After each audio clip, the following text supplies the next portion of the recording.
Et bonjour à tous, mon nom est François Letarte. Bienvenue sur ma chaîne JDRD30, une chaîne consacrée aux jeux de rôle sur table, puis drôliste bilan, jeux de rôle jeunesse encore une fois. Casavant, mercredi midi, le groupe est incomplet un peu, c'est le fun, ça augmente la fluidité, mais bon, il manquait certains joueurs. Ce qui arrive, c'est qu'il y a une autre activité qui est rentrée un peu en conflit aujourd'hui avec la mienne, en préparation d'une affaire spéciale, d'un événement spécial. Fait qu'il y avait 3 des joueurs qui voulaient y participer. Ils sont rentrés dans un donjon. Eh oui, pour essayer de libérer des bébés dragons noirs. J'ai un peu déterminé que les bébés dragons noirs, il y avait quelque chose de nécromantique, là, de mort-vivantesque avec eux. C'est pas tout à fait déterminé. En fait, les bébés dragons sont comme élevés dans une salle où il pleut de l'acide. Puis il y a des genres d'éleveurs dans des armures spéciales qui sont là. Ils sont rentrés dans le donjon, ils ont commencé à faire le bordel un peu, puis ils ont trouvé la place où il y avait les bébés dragons, mais tu sais, c'était un peu compliqué. Ils voulaient peut-être y rentrer, mais quand il pleuvait de l'acide, moi, c'était automatiquement, c'était un D6 de dommages à chaque tour. Fait que c'est sûr que là, le sablier se tourne.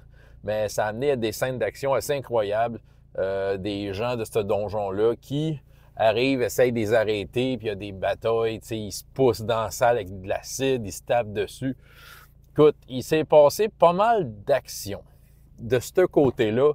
C'est un one-page dungeon dans lequel ils disent des anti-paladins. Fait que, tu sais, en fait, ce que j'ai fait, j'ai pris des soldats, puis j'ai rajouté un peu une voix de... Il y a des voix, là, comme de Chroniques oubliées, là, qui sont pour les monstres, mais de magie maléfique. En fait, c'est le principe de drain d'énergie. Ils font une attaque magique, puis s'ils réussissent, ils font les dommages et ils se redonnent ces points de vie-là. J'avoue que les personnages, il y en a qui sont assez compétents, qui ont bien roulé. Fait que j'ai pas eu, il n'y a pas eu des méchants qui n'ont pas eu tant l'occasion d'utiliser. Un petit peu. Mais bon, tu sais, reste que, bon, malgré que les joueurs avaient haut la main, un peu leur effet de surprise, ça ne durera pas. Là, présentement, leur effet de surprise est complètement spoilé. Dans le donjon, quelque part, il y a un dragon noir un peu plus féru qui se promène. Je vais mettre un dragon un peu plus rough qui va leur courir après et qui est comme contrôlé par un genre d'anti-paladin de plus haut niveau qui va juste les envoyer sur eux et l'anti-paladin va juste se pousser, laisser le dragon faire le travail. On va voir ce que ça va donner. Ça risque d'être violent. Pendant ce temps-là, ben, tu sais, eux autres, c'était téléporté là un petit peu, puis la future supposée déesse qui a perdu un peu ses privilèges est encore là. C'est-à-dire, elle a comme compris que finalement, son statut de déesse était le fait qu'elle avait en elle un arbre en or de Mélionir auquel elle s'était fusionnée il y a de ça 4 ans avec son personnage. Là, c'était le retour de ce personnage-là, puis c'est ça qui faisait en sorte qu'elle était reliée à tous les prêtres de l'arbre d'or de toutes mes games. Mais là, elle a perdu un peu cette connexion-là. Puis elle se rappelait que, en fait, il y avait un dragon dans l'histoire quand elle avait comme fusionné avec l'arbre d'or.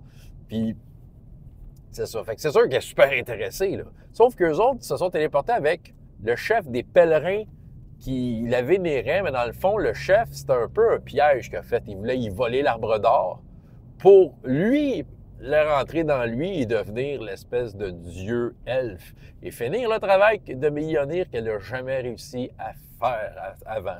Ça a tout rapport aux larmes des dragons. Vous irez voir 70 séances, allez vous taper ça. Bon, encore là, vous allez écouter ça, mais vous ne ferez pas le lien. Mais moi, je le lis dans ma tête, parce que je suis fou de même. Bon, fait que là, il a essayé. Il s'appelle Danton. D'ailleurs, c'est un personnage non-joueur du livre RPGS que les personnages de l'Arme des Dragons avaient rencontré une fois. Puis il a comme compris à patente. Fait que là, il a couru après Chimie pour avoir son arbre. Et là, la façon qu'il a fait, je recule de quelques games, mais il y avait comme, tu sais, il la vénérait, puis il dit, je vais boire au nom de l'arbre d'or, puis il a fait boire de quoi? Mais dans le fond, il a fait boire de la négarite, au fameux métal qui permet de mettre mon veto de meneur de jeu des fois. Mais les joueurs aussi, quand ils l'ont en leur possession, ça fuck mes plans, mais c'est pas grave, c'est ça qui est le fun. Fait qu'elle en avait un peu dans son ventre, tout ça. Puis là, elle a compris qu'elle en avait dans elle, parce qu'elle l'a interrogé, elle l'a brassé pendant que les autres se battaient. Évidemment, elle était plus dans l'interrogation que d'aider les amis. Elle voulait tellement revoir son arbre en elle.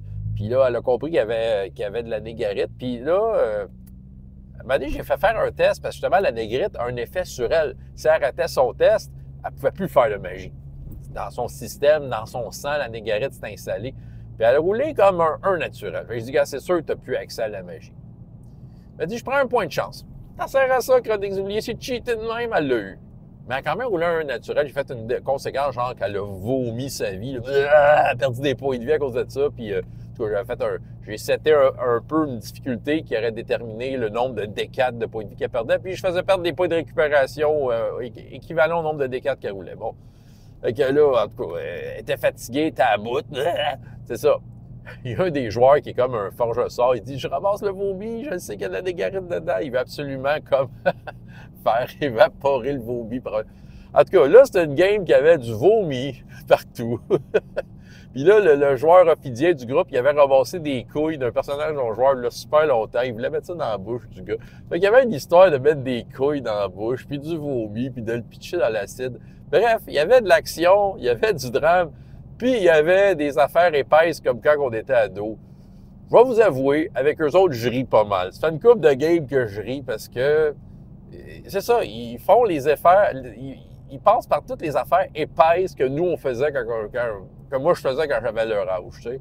En fait, je dis quand j'avais leur âge, moi, j'avoue, je me regarde aller dans Fantasy Age, des fois, j'ai l'impression que ça vole pas bien plus haut, mes idées, là, mais quand je joue avec ma gang. Même à 50 ans, tu fais encore des niaiseries. Mais reste que, tu sais, on dirait que c'est ça, là, tu sais, c'est vraiment l'histoire, là, on va le pitcher dans l'acide, on va le faire manger des couilles, tu sais, c'est comme, Puis, tu sais, en tout cas, c'est ça. Puis les filles autour de la table qui roulent des yeux quand les gars disent des niaiseries. Mais en même temps, ils suivent leurs niaiseries. Fait que, tu sais, tout ça est très drôle, vraiment. Va-t-elle redevenir une déesse? Les chances sont quand même de son bord parce que le fameux Danton, ils l'ont vraiment capturé, tu sais, parce qu'il s'est un peu infligé lui-même tu sais, son espèce de barrière magique, parce qu'il en a bu de la négarite pour comme essayer de convaincre l'autre d'en boire. Mais il a quand même réussi à travers peut-être certaines effluves magiques à appeler du renfort et la game s'est finie que certains pèlerins elfes se sont téléportés là parce qu'ils ont comme ils ont comme pu connaître la localisation de leur chef, Danton, et ils sont là. Fait que s'ajoute à tout ça des pèlerins elfes. Il va y avoir un dragon, puis il va y avoir des anti-paladins de niveau 9. Je vous jure qu'il va y avoir des morts. Je suis le même. Non, mais un bon plan reste un bon plan. Les joueurs sont quand même astucieux. Puis, tu sais, je les laisse aller avec ça. Puis, je vais vous avouer quelque chose. Moi, tu sais, puis je me connais. Je suis un très mauvais stratège. Tu sais, dans les combats, là, je prends des décisions de merde. Puis, tu sais, les joueurs en profitent. Puis c'est correct.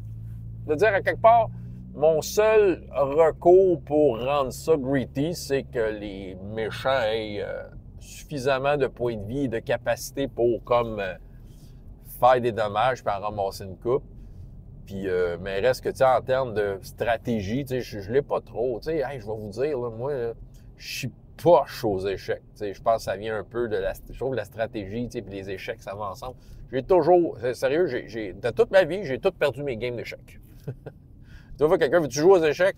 OK, ça dure pas longtemps. Si je suis échec et mat en 5 tours. Tu sais, on dirait que je suis pas capable. Je suis pas capable de voir les stratégies. J'ai bien de la misère avec ça.